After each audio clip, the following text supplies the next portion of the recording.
नमस्कार देवियों, सज्जनों, प्रिय छात्र छात्राओं। आज मैं फिर से आपके बीच दिल्ली सल्तनत के प्रमुख अध्याय विजयनगर साम्राज्य और बहमनी साम्राज्य को लेकर उपस्थित हूँ। आज हम लोग विजयनगर साम्राज्य और बहमनी साम्राज्य के बारे में जानेंगे, इसके शासन, प्रमुख शासकों को और प्रमुख क्या गतिविधियां इन दोनों साम्राज्य की हुई, उसको हम लोग बारी बारी से समझने का प्रयास करेंगे। जैसा कि हम सब जानते हैं, तुगलक वंश के प्रमुख सुल्तान मोहम्मद बिन तुगलक की गलत नीतियों के कारण दिल्ली सल्तनत में टूट प्रारंभ होता है और विजयनगर और बहमनी साम्राज्य का विभाजन भी मोटे तौर पर दिल्ली सल्तनत से मोहम्मद बिन तुगलक के समय में हुआ था। एमबीटी के गलत नीति के कारण विजयनगर साम्राज्य स्वतंत्र हुआ, बहमनी साम्राज्य स्वतंत्र हुआ। फिरोज शाह तुगलक के समय में फिर से इन साम्राज्य को वापस लाने का प्रयास नहीं किया गया। विजयनगर साम्राज्य की स्थापना 1336 ईस्वी में हुई थी। इसके संस्थापक के रूप में हम हरिहर और बुक्का को जानते हैं।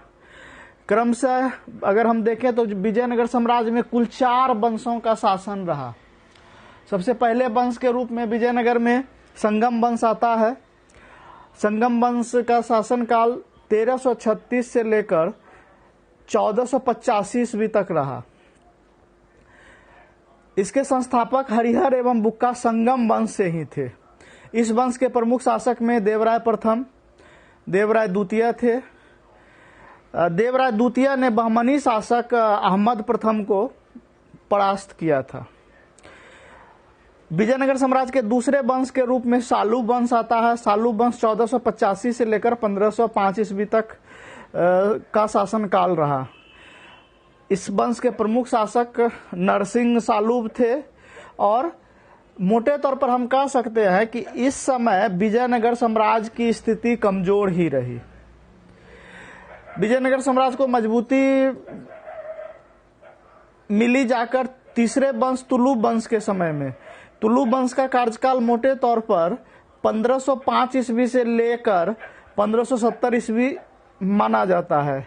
बीरभर सिंह इस वंश के संस्थापक हुए और इसी वंश के महान शासक के रूप में हम राजा कृष्णदेव राय को जानते हैं। कृष्णदेव राय का मोटे तौर पर पीरियड था 1509 ईस्वी से लेकर 1529 ईस्वी तक।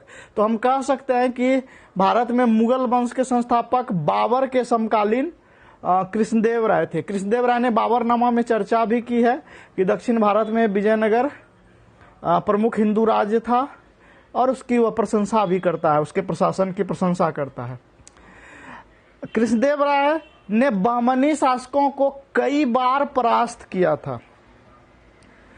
तो इस वंश के महान शासक के रूप में कृष्णदेव राय, फिर अगले शासक के रूप में अच्युत देव राय आए। अच्युत देव राय का पीरियड विजयनगर साम्राज्य में 1529 से लेकर 1542 माना जाता है। अच्युत देव राय के बाद सदाशिव राय आए। सदाशिव राय का कार्यकाल 1542 से लेकर 1570 ईस्वी तक का था। इसके एक वजीर प्रमुख थे जो जिनके शासन में महत्वपूर्ण भागीदारी रही। उस वजीर का नाम था राम राय। सदाशिव राय के खिलाफ में बहमनी साम्राज्य ने महासंघ बनाया था। बीजापुर, अहमद नगर और बीदर और गोलकुंडा ने मिलकर सदाशिव राय के खिलाफ एक महासंघ बनाया और एक प्रसिद्ध युद्ध होता है 23 जनवरी 1565 ईस्वी को, हम जिसे तालीकोटा का युद्ध कहते हैं।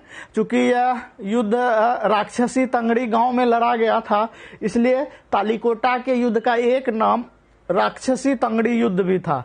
इस युद्ध में सदाशिव राय पराजित हो जाता है और राम राय की हत्या कर दी गई। सदाशिव राय के बाद ही तुलुब वंश भी विजयनगर साम्राज्य में समाप्त हो जाता है। और दूसरे चौथे वंश के रूप में हम विजयनगर साम्राज्य में आरबीडू वंश को पाते हैं।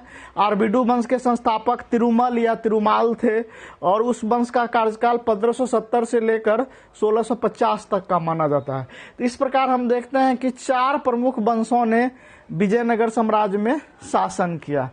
अब एक एक करके हम लोग विजयनगर साम्राज्य के अन्य पहलू को अगर देखें, अगर उसके हम लोग साहित्य को देखें, कला को देखें, थोड़ी थोड़ी चर्चा सब पर आवश्यक है। कृष्णदेव राय, जिसकी चर्चा मैंने करी कि तुलु वंश के प्रथम महान शासक थे, दूसरे महान शासक थे, वो बहुत विद्वान थे। उन्होंने, उनकी प्रसिद्ध रचना को अगर हम देखें तो उन्होंने तेलुगु भाषा में आमुक्त माल्यद की रचना की थी। उन्होंने संस्कृत भाषा में जामवंती कल्याण की रचना की थी। उन्होंने पुनः संस्कृत भाषा में उषा परिणय की रचना की। इस प्रकार कृष्णदेव राय एक विद्वान शासक के रूप में जाने जाते हैं। उनके काल में विरूपाक्ष ने नारायण विलास की रचना की थी, जो संस्कृत भाषा में लिखी गई। अल्लासानी पेड्डाना, जिन्होंने मनुचरित लिखा या मनुकारिता लिखा, और अल्लासानी पेड्डाना को हम लोग आंध्र कविता का पितामह कहते हैं और कृष्णदेव राय के अष्ट दिग्गज में से एक प्रधान दिग्गज था अल्लासानी पेड्डाना। कृष्णदेव राय के काल में अगर हम स्थापत्य को लें तो कृष्णदेव राय के द्वारा हजारा मंदिर का निर्माण कराया गया था और विट्ठल स्वामी मंदिर का निर्माण कराया गया था। इन दोनों मंदिर का अगर आर्किटेक्ट स्टाइल लें तो द्राविड़ शैली में ये दोनों मंदिर बनी हुई थी। कृष्णदेव राय के प्रमुख दरबारियों में हम तेनालीराम को जानते हैं, कृष्णदेव राय के दरबार में सुसेवित करते हैं। आज भी हमारे बच्चे तेनालीरामन की कहानियों को बड़े चाव से सुनते हैं। उन पर बहुत सारे टीवी में शोज, धारावाहिक बने हुए हैं। और मोटे तौर पर हम कह सकते हैं कि विजयनगर साम्राज्य के शासक वैष्णव धर्मावलंबी थे, वो वैष्णव धर्म को मानते थे। थोड़ी सी मुझे प्रारंभ में ये चर्चा करनी थी कि प्रमुख विदेशी यात्री और शासक कि विजयनगर साम्राज्य आए और किस शासक के कार्यकाल में आए। वो जिस भी शासक के कार्यकाल में आए उनको हम लोग समझेंगे कि विदेशी यात्री। और तो सबसे पहले इसमें इटली यात्री निकोलो कॉन्टी का नाम आता है। निकोलो कॉन्टी मोटे तौर पर देवराय प्रथम के समय में आया था। ईरानी यात्री अब्दुल रज्जाक की बात करें तो वो देवराय द्वितीय के समय में आया था। रूसी यात्री निकतिन, वो विजयनगर साम्राज्य तो नहीं आया था लेकिन समकालीन बहमनी साम्राज्य में आया था महमूद तृतीय के समय में। पुर्तगाली यात्री बारबोसा, जिसको हम फ्रेडरिक बारबोसा के नाम से जानते हैं, वो कृष्णदेव राय के समय में आया था। डोमिंगो पायस मोटे तौर पर कृष्णदेव राय के समय में आया था। नूनीज पुर्तगाली यात्री था, वह मोटे तौर पर अच्युत देव राय के समय में आया था। अगर हम लोग विजयनगर साम्राज्य के प्रशासनिक व्यवस्था को भी थोड़ा सा समझना चाहेंगे कि विजयनगर साम्राज्य में प्रशासनिक व्यवस्था क्या, तो हम मोटे तौर पर विजयनगर साम्राज्य के प्रमुख अधिकारी को लेते हैं और उनका कार्य क्या था उस पर हम लोग चर्चा करते हैं। प्रशासनिक व्यवस्था में राजा प्रधान होता था। राजा के बाद जो उनके अधीनस्थ अधिकारी में सबसे पहला नाम आता है नायक का। बड़े बड़े सेना नायकों को नायक कहा जाता था। ये इनको वेतन के रूप में भूमि दी जाती थी, तो एक प्रकार से ये सैनिक भू सामंत थे। तो नायक प्रधान सेना का सेनापति या सेना नायक। दंड नायक सैनिक विभाग का प्रमुख था और सेनापति था। सेना युद्ध का संचालन करना, सेना पर नियंत्रण रखना, वेतन देना, भर्ती करना, ये सब सारा कार्य दंड नायक के अधीन था। प्रधानी अथवा महाप्रधानी, ये प्रधानमंत्री का पद था और यह मंत्री परिषद का प्रमुख होता था। सभा नायक, विजयनगर प्रशासन में सभा नायक मंत्री परिषद का अध्यक्ष होता था। रायसम विजयनगर साम्राज्य में सचिव को कहा जाता था। जो आज हम लोग सेक्रेटरी देखते हैं, केंद्र में सचिव, राज्य के शासन में सचिव, तो विजयनगर साम्राज्य में सचिव को रायसम कहा जाता है। कर्णिकम एक पोस्ट था, वह एक तरह का लेखा पदाधिकारी था, वो अकाउंटेंट का पोस्ट था। अमर नायक जागीरदार को कहा जाता था, जो राज्य को सैन्य मदद देता था, बदले में वेतन पाता था। एक शब्द आया है पालीगार या पलैयागार, ये सेनापति अथवा सेना नायक के संदर्भ में यह शब्द आया है कि प्रधान सेनापति के अंदर ये सब छोटे छोटे सेना के प्रमुख होते थे। स्थानिक प्रशासन में शब्द आया है, स्थानिक मंदिरों का प्रबंध करने वाला अधिकारी था। माने प्रधान विजयनगर प्रशासन में गृह मंत्री को कहा जाता था। मुद्राकर्ता, शाही मुद्रा को जारी करने वाले अधिकारी को मुद्राकर्ता कहा जाता था।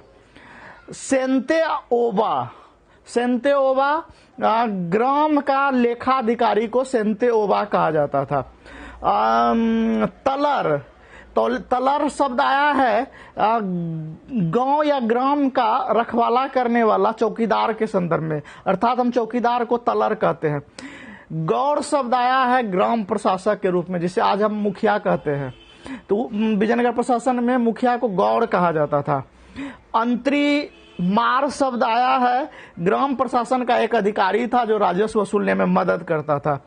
एक परुपलागार शब्द आया है, वो किसी स्थान विशेष में राजा या गवर्नर का प्रतिनिधि होता था, उसको विजयनगर साम्राज्य में पलुपलागार कहा जाता था। और प्रशासन का अंतिम महत्वपूर्ण शब्द आया है मध्यस्थ यह एक निर्णायक होता था जिसकी सेवाओं का क्रय विक्रय के दौरान उपयोग किया जाता था। जब किसी वस्तु का क्रय विक्रय होता था उसमें मध्यस्थ की भूमिका होती थी। दो प्रमुख व्यवस्था हमारे छात्रों को कंपटीशन में पूछा जाता है विजयनगर साम्राज्य से। एक था नायंगार व्यवस्था, दूसरा था आयगार व्यवस्था। हम इस टर्मिनोलॉजी को भी समझेंगे, उसके बाद में बहमनी साम्राज्य पर आऊंगा।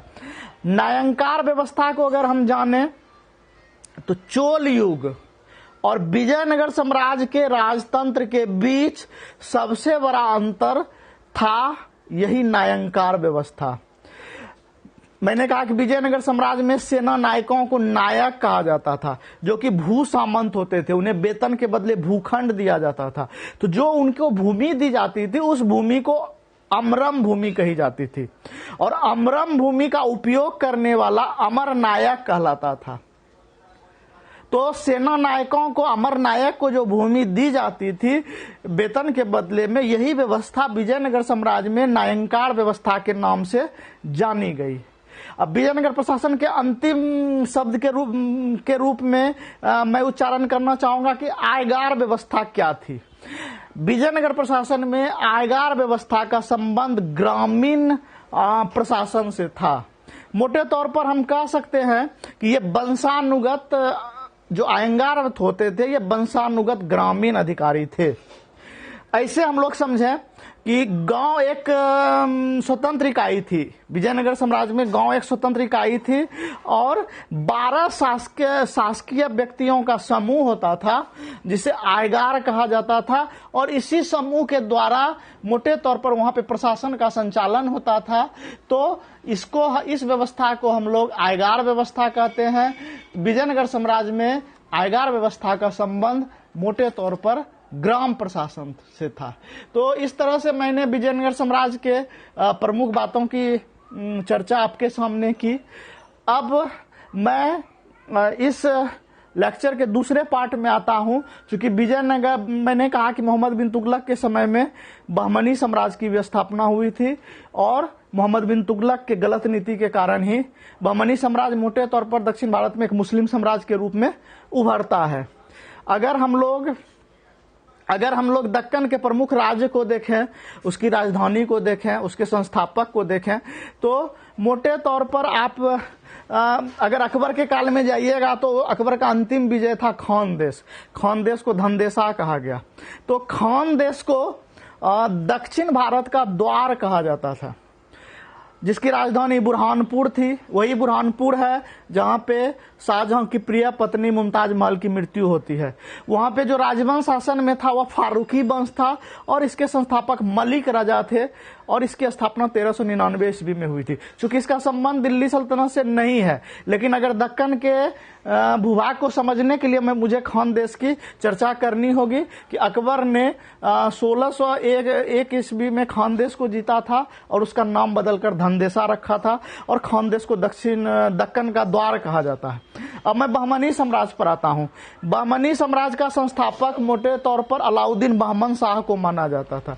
इनका कार्यकाल अगर हम देखें तो अलाउद्दीन बहमन शाह 1347 ईस्वी में उन्होंने बहमनी साम्राज्य की स्थापना की थी, जिसकी राजधानी गुलबर्गा रखी गई। और अगर बहमनी साम्राज्य के प्रारंभिक शासकों में अगर प्रमुख शासक की हम चर्चा करें तो ताजुद्दीन फिरोज शाह महान शासक हुए, और इन्होंने ही, मैंने कहा कि विजयनगर साम्राज्य के शासक देवराय को परास्त किया था। देवराय को ये महासंघ बनाकर, फेडरेटिव बनाकर उसको परास्त करने का काम किया गया था।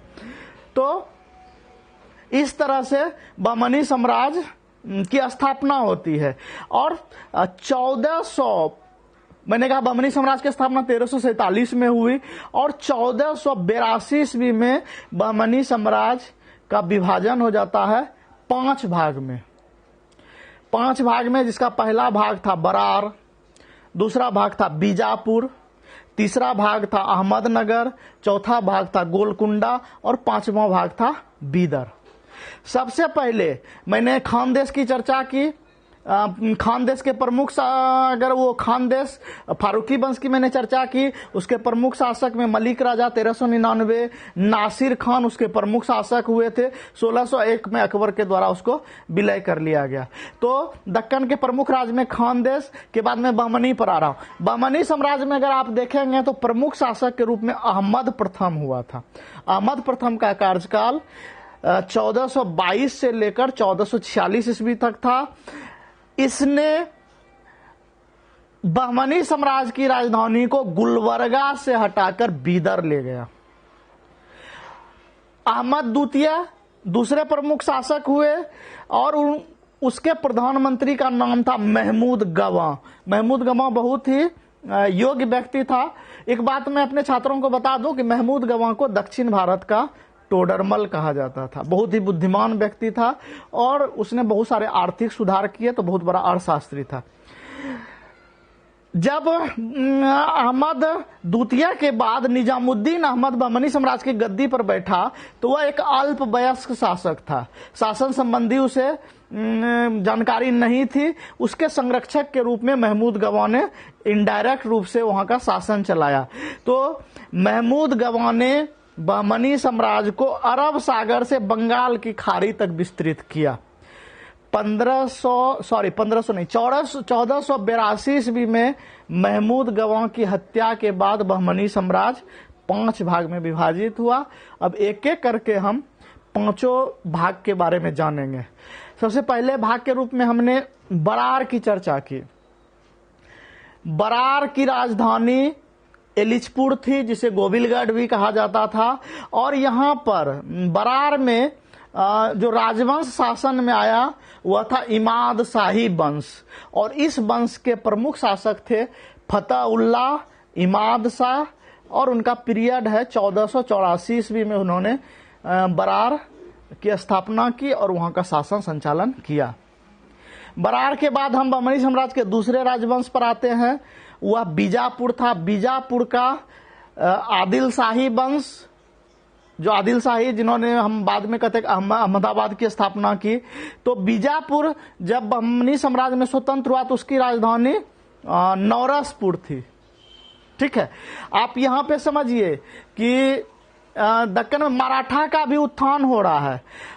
इसी बीजापुर के आदिल शाही राजवंश के अधीन पिता शिवाजी महाराज के पिताजी शाहजी भोसले एक स्थानीय अधिकारी के रूप में थे, एक क्षेत्रीय अधिकारी के रूप में थे, जो शिवाजी के उत्पात से आजी जाकर आदिल शाही वंश के आदिल शाह ने ये शिवाजी के पिता शाहजी को बंदी बना लिया कि आप अपने पुत्र पर लगाम रखिए, नहीं उसी के बदले में। तो बाद में शिवाजी के पिताजी शिवाजी से बहुत नाराज हुए शाहजी भोसले, और उन्होंने अपने पुत्र से अपना संबंध विच्छेद करके अपनी दूसरी पत्नी के साथ वो दूसरे जगह चले गए। तो शिवाजी को अपने पिता का संरक्षण नहीं मिला और वो अपने दादा कोंडदेव के संरक्षण में पले बढ़े। तो मैं बीजापुर की बात कर रहा था। बीजापुर जिसकी राजधानी नौरसपुर थी, वहां पर आदिल शाही राजवंश का शासन था, और मोटे तौर पर ये अहमदाबाद शहर की स्थापना करने का श्रेय इसी वंश को जाता है। इस वंश के प्रमुख शासक के रूप में यूसुफ आदिल खां, जिनका कार्यकाल 1489 से 90 का पीरियड हम मान सकते हैं।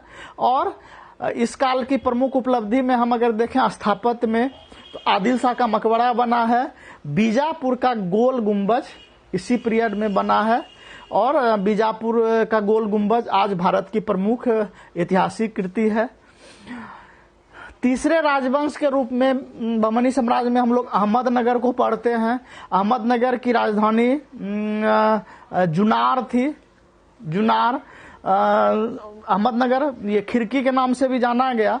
यहाँ पर जिस राजवंश का शासन स्थापित हुआ वो निजाम शाही वंश था, और निजाम शाही वंश के वजीर का नाम था मलिक अंबर। मलिक अंबर यही मलिक अंबर है जिसने कोहिनूर हीरा मोटे तौर पर इसी के समय में आया था। नहीं, अलाउद्दीन खिलजी को तो प्रताप रुद्रदेव द्वितीय ने दिया था कोहिनूर हीरा। मलिक अंबर इसका वजीर था और बहुत योग्य वजीर था, अर्थशास्त्री भी था। इस अहमदनगर वंश के निजाम शाही वंश के प्रमुख शासक के रूप में हम मलिक अहमद को पाते हैं। 1490 ईस्वी में उसने अहमदनगर साम्राज्य की स्थापना की थी।